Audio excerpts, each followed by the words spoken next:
সুরমার ফানিবাড়িয়া টাউন হামাইতেও আছে ফানিবাড়িয়া টাউনের নয়া নয়া এলাকাত বন্যা হওয়ার এই অবস্থার মাঝে কারেন্ট সাপ্লাইয়ে বেড়াচড়া লাই গেছে। সিলেটের বেশিরভাগ এলাকাত কারেন্ট নাই। ফানি ইলান বাড়তে থাকলে যে কোনো সময় পুরা সিলেট টাউনের কারেন্ট সাপ্লাই বন হওয়ার ডরডরাইরা ই ডিপার্টমেন্টের মাইনছে। সিলেটের দক্ষিণ সুরমার বড়ইখানদই সাব স্টেশনও ফানি উঠায় বৃহস্পতিবার বিয়াল থেকেও পুরা দক্ষিণ সুরমা উপজেলাত কারেন্ট সাপ্লাই বন্ধ রাখছে বিদ্যুৎ উন্নয়ন বোর্ডে।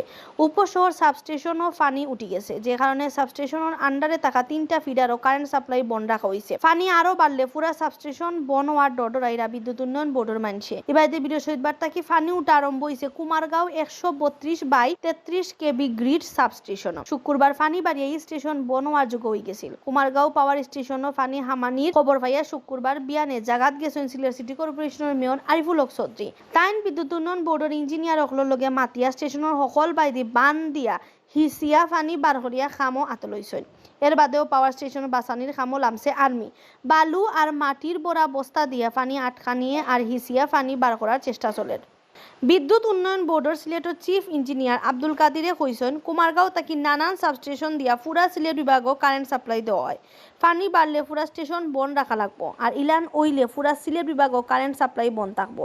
এর বাদেও আর্মি আর সিটি কর্পোরেশনের সাহায্যে স্টেশন চালু রাখার চেষ্টা চালানি হয়। আব্দুল কাদিরে আরও কইছেন, এখন বড়ইখানদি সাবস্টেশনও ফানি উঠি যাওয়ায় পুরা দক্ষিণ সুরমাত কারেন্ট সাপ্লাই বন আছে। এর লগে উপশহর সাবস্টেশনও ফানি উঠায় 3টা ফিডারও কারেন্ট সাপ্লাই বন আছে। সকল তাই মিলাইয়া সিলেট টাউনের 55,000 কাস্টমারে এখন কারেন্ট পাইয়া না করে কইছেন তাই। এবার দিন নানান জায়গাত কারেন্টের খুঁটি ফরিয়া তার সিরি যাওয়ায় বন্যা ও উপজেলা অকলরও কারেন্ট সাপ্লাই সিস্টেমও জামেলা হয়ে গেছে।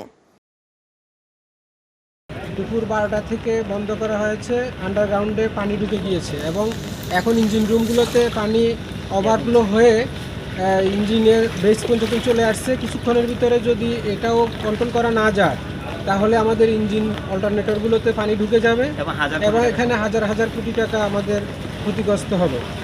এবং এখন যদি আমাদের উৎপাদন বন্ধ আছে, এর ভিতরে পানি যদি না কমে তাহলে আমাদের উৎপাদন বন্ধ থাকবে।